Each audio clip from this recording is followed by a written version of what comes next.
네, 지난 2015년 온 국민이 공포에 떨었던 중동 호흡기 증후군 메르스가 3년 만에 다시 발생했습니다.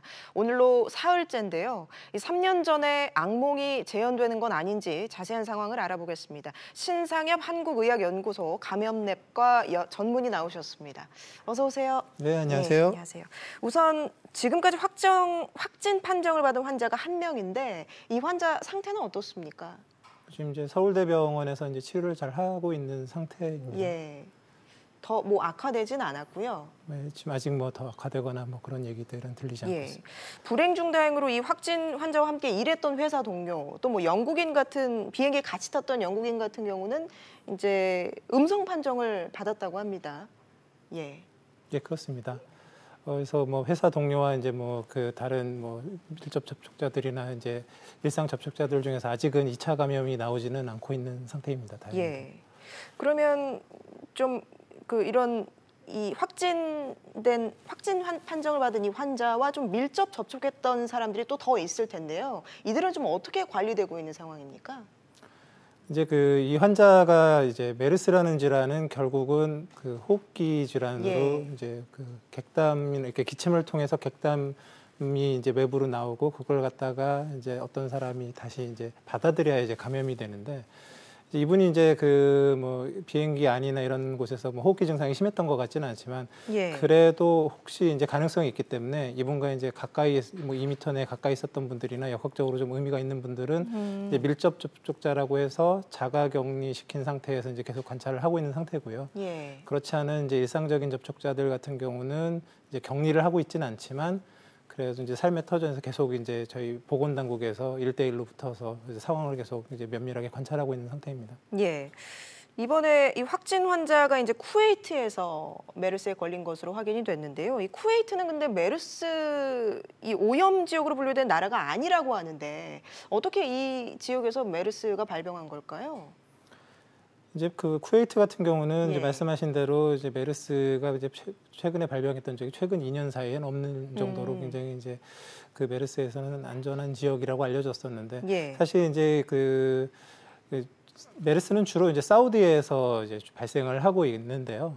이제 보통 성지 순례 기간인 라마단이나 하지 같은 그런 시기에는 전 세계의 이슬람 국가에서 이제 신도들이 한 수백만 명이 이제 사우디로 몰려들거든요. 그러면 그 과정에서 이제 많은 사람들이 이제 메르스의 가장 위험 지역인 사우디로 오가는 상황에서 이제 많은 접촉들을 하게 되고 어찌 보면은 이제 아라비아 반도 전체가 사우디와 동일한 정도의 그런 메르스의 위험성을 가지고 있다고 보거든요. 근데 이분 같은 경우는 지금 출장을 다녀오셨던 그 기간이 이제 성지 순례 기간인 하지에 이제 포함되어 있던 이제 상태였었기 때문에 쿠웨이트 자체의 일상적인 상태였다 그러면 사실 메르스에 안전한 그런 지역이 맞는데 그런 이제 특수한 그런 상황에서 좀 메르스 위험이 높았었던 그 시기에 노출이 되셨던 걸로 생각이 됩니다. 그렇군요. 이 확진 환자가 나온 지 오늘로 사흘째인데요. 잠복기를 감안했을 때 추가 확진 환자가 더 나올 가능성이 있는 건가요? 이제 뭐 안 나오길 바라지만 이제 2차 감염이 이제 생긴다라고 하면 이제 잠복기는 이틀에서 14일 정도로 되어 있는데 과거 이제 저희의 메르스 경험에 비추어 보면 한 5일 정도 내외에서 이제 가장 많은 환자 증상들이 이제 발현되는 걸 보게 되거든요. 그래서 이제 대충 한 일주일 내로는 어느 정도 이제 윤곽을 잡을 수가 있고 이제 이 상태로 2주만 잘 지나간다 그러면 사실 이제 새로운 환자가 발생할 가능성은 굉장히 떨어지게 됩니다. 메르스는 아직까지 치료제가 없다고 하는데요. 이게 치료제 개발이 상당히 어려운가 봅니다. 이제 메르스는 이제 기본적으로 바이러스가 코로나 바이러스거든요. 감기를 일으키는 바이러스입니다. 감기 우리가 이제 굉장히 잘 알고 있는 병이지만 아직 치료제, 예방 백신 다 개발이 되어 있지 않거든요. 그래서 이 바이러스가 이제 변이가 심하기 때문에 열심히 노력은 하고 있지만 지금 아직 완벽하게 완치를 시킬 수 있는 치료제가 같은 이유로 이제 개발이 되지 못하고 있는 거죠. 그럼 별다른 치료제가 없다면 확진 환자들은 어떤 치료를 받는 겁니까? 뭐 특효 치료제는 없지만 이제 일부 항바이러스제가 이제 약간 도움이 된다고 알려져 있어서 그런 이제 항바이러스제들을 이제 병합해서 이제 중증 환자한테는 사용하기도 하고요. 그리고 이제 뭐 그런 대증요법이 굉장히 상당히 중요합니다. 이제 이 메르스는 그 치료 과정에서 이제 호흡곤란으로 인해서 이제 갑자기 급격히 악화되는 경우가 있는데 그럴 때는 이제 인공호흡기를 사용하고 그리고 이제 신장 기능이 떨어지면서 그 힘들어하는 경우에는 이제 투석을 사용하고 하면서 이제 스스로 이제 회복할 수 있는 시간을 벌어주는 이런 대증 치료가 굉장히 중요한 걸로 되어 있습니다. 그렇군요. 이번에 메르스가 이제 3년 만에 다시 발병하면서 우리 검역망에 구멍이 뚫렸다 이런 지적들이 많이 나오고 있습니다. 이 확진 환자가 입국 당시에 뭐 휠체어를 탈 정도로 굉장히 몸 상태가 안 좋았는데 이게 걸러지지 않았단 말이죠.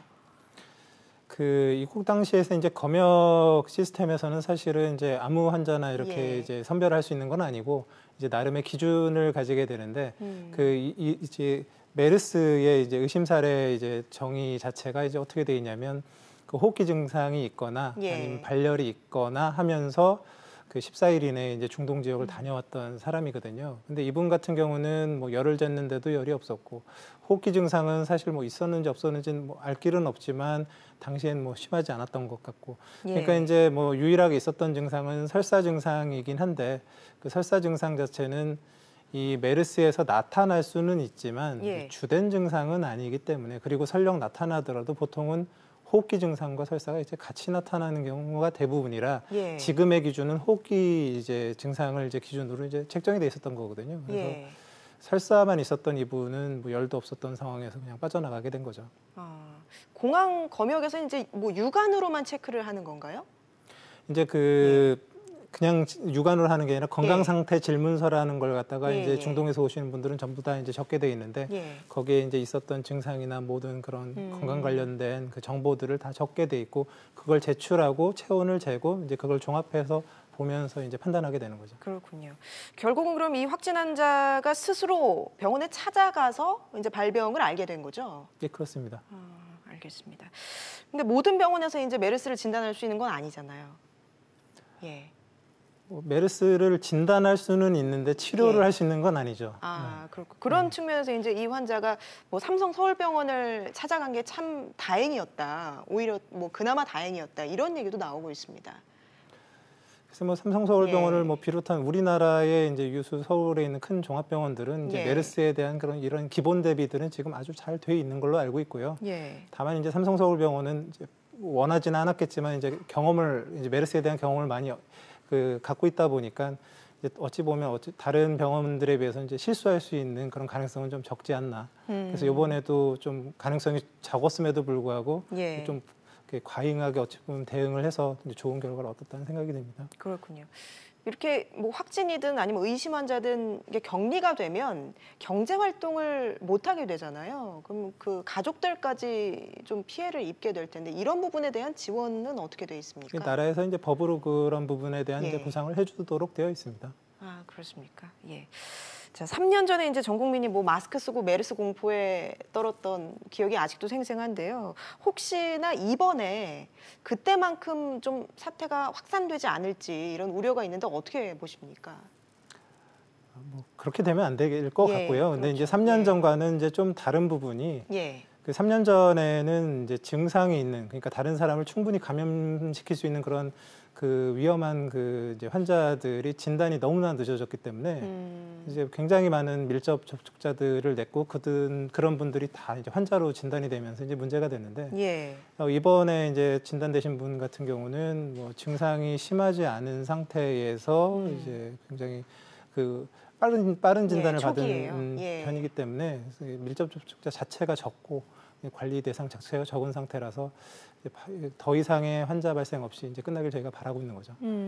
또 아무래도 한번 3년 전에 저희가 겪었기 때문에 좀 이번에는 좀 메르스에 대처하는 부분에 있어서 좀 달라진 부분이라고 할까요? 그런 것도 있을 것 같아요. 사실 이제 3년 전에는 메르스라는 병 자체를 잘 모르는 상태에서 의료진들조차도 잘 모르는 상태에서 좀 굉장히 힘들었던 부분들이 있지만 지금은 이제 메르스라는 병에 대해서 뭐 전 국민이 다 잘 알고 있는 정도의 상태이고 또 그에 이제 상응하는 이제 좋은 그 매뉴얼과 시스템들이 이제 많이 구축이 돼 있기 때문에 뭐 3년 전과 같지는 않다라고 생각됩니다. 알겠습니다. 혹시나 그때의 악몽이 되풀이되지 않기 위해서 지금 가장 시급하게 해야 되는 건 어떤 거라고 보십니까? 지금 이제 이 감염병이라는 거는 사실 굉장히 변화무쌍하거든요. 지금 어찌 보면 초기 단계에서 많이 안정적인 것처럼 보이지만 또 이 상황이 시시각각 변할 수 있기 때문에요. 근데 그때 이제 막 꼭 혼자서 뭐 이렇게 뭐 좌충우동하실 것이 아니라 이제 방역 당국의 그런 이제 안내 이런 그런 거에 잘 따라주시는 게 어찌 보면 예. 굉장히 중요하거든요. 그런 것들이 중요해요. 예. 혹시 좀 이게 의심 증상이 있을 경우에 어떻게 대처를 해야 될까요?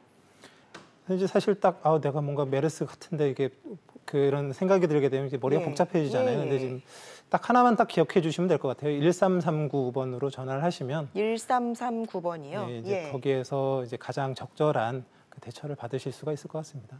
알겠습니다. 오늘 말씀 여기까지 듣겠습니다. 신상엽 한국의학연구소 감염내과 전문의였습니다. 말씀 고맙습니다. 네, 감사합니다.